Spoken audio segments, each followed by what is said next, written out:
Coach Jay Thomas, Demon football coach, the last game of the season, Saturday afternoon, Turpin Stadium, battle for Chief Caddo, Stephen F. Austin coming to town after a visit to McNeese that had its rough moments and its inspiring moments. Talk about the McNeese game.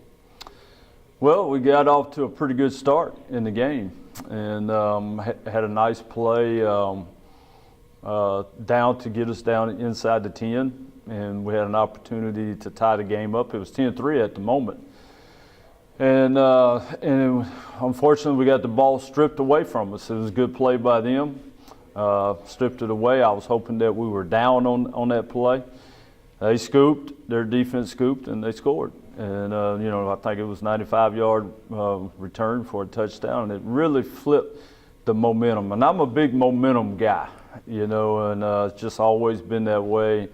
I guess that's just the old school part in me, and it really took a lot of momentum away, and they got it, and they're too good to give them momentum. So the key to this thing is that we made a great comeback in the second half. Very excited about what we were able to do to actually get it back to. It was 37-3, and to be able to get it back where we had an opportunity to actually kick an onside kick. To get the ball. We're down by 13, if you can imagine that. So anyone that was watching this game, it was televised, and at halftime they cut it off. Well, they missed a very exciting second half. So that was good to see. There was a lot of fight left in our team. But going into it, playing a ranked opponent, defense that's the best defense in FCS football, we knew we couldn't turn the ball over. That was very critical. And we turned it over 3 times in the game. And I think that was the difference. If you really look at the stats, they're very similar, comparable offensively, both sides of the football.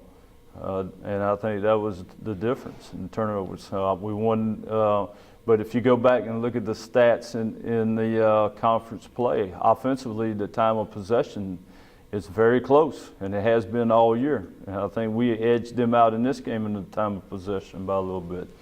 So it came down to the turnovers and a couple of mistakes that we'd made.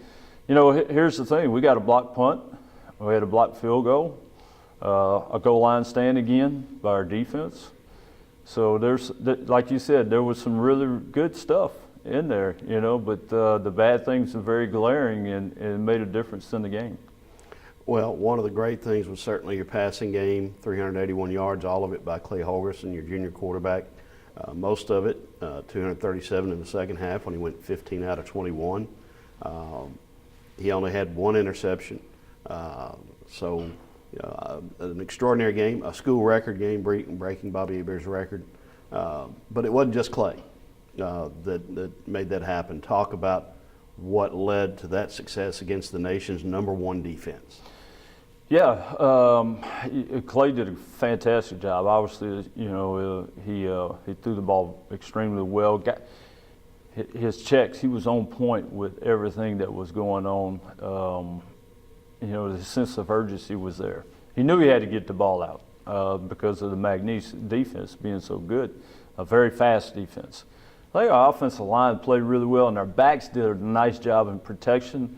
But this was the best game this season by our wideouts.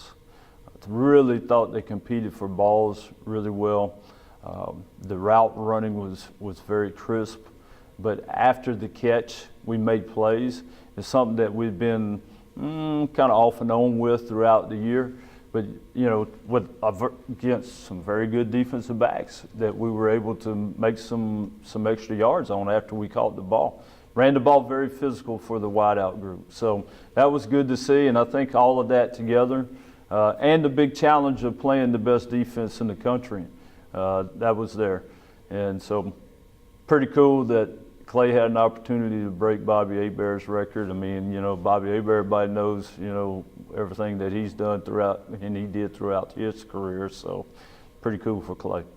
Okay, let's turn the page to Stephen F. Austin, a football team that, like the Demons, has had some high points, had some frustrations this year, and a team like the Demons that really gets up for this game, the battle for Chief Caddo.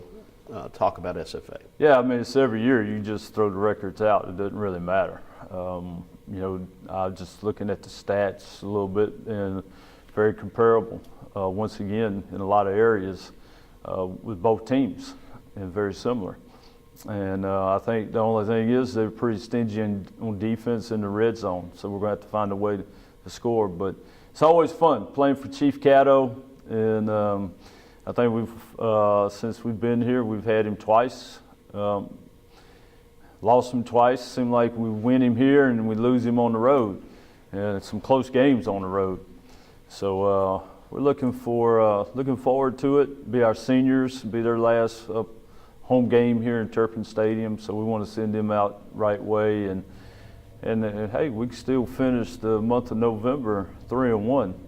It's a pretty good record down the stretch. So there's a lot to play for. Talk about the senior class. They're the first class that's been completely recruited by you and your staff. And so I would guess that, no disrespect to any previous seniors, but these guys are a little more meaningful to you. They are. There's a few of those guys in there that have their degrees already, like a Danny Harmon, Isaiah Wheeler. Those guys are part of the class when we took the job right before Christmas, and we only had 3 weeks to recruit, and they were part of that class. So they are special to us.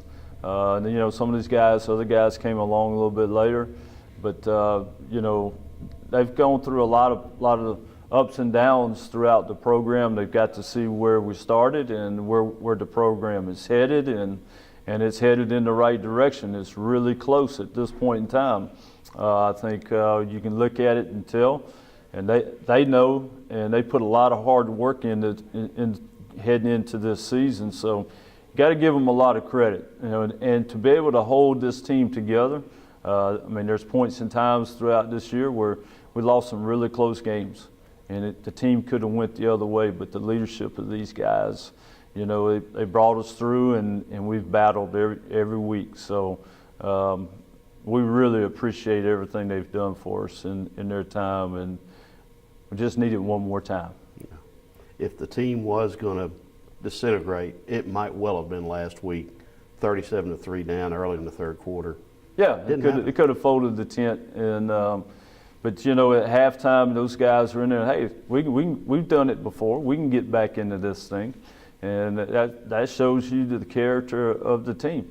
And it might not be every guy in that room, but all it takes is just the main group, the main source of the guys believing that they can get it done, and they did. And then you could see it once we start going. We had the momentum. I'm a momentum guy. The momentum switched our way, and unfortunately we just ran out of time, and it was very critical that we got every possession. But those guys they're the rock behind everything it makes everything go. Let's say you win Saturday. They carry Chief Caddo off the field into the locker room. Anything you think he'll say to you, or you might say to him? Well, yeah, probably so. But I think it would be, hey, great job, buddy, and then from me would be good to see you again, old friend. And I've even mentioned that me and Chief Caddo might have to take a ride in my truck later that night. But I don't know if I can pick up a 700 statue. But yeah, we would definitely have a private moment together at the end of the night. Well, I'm usually the last one to leave here anyway. Well, he would be the last one. He would be the last one, and think about it, he's always a good listener.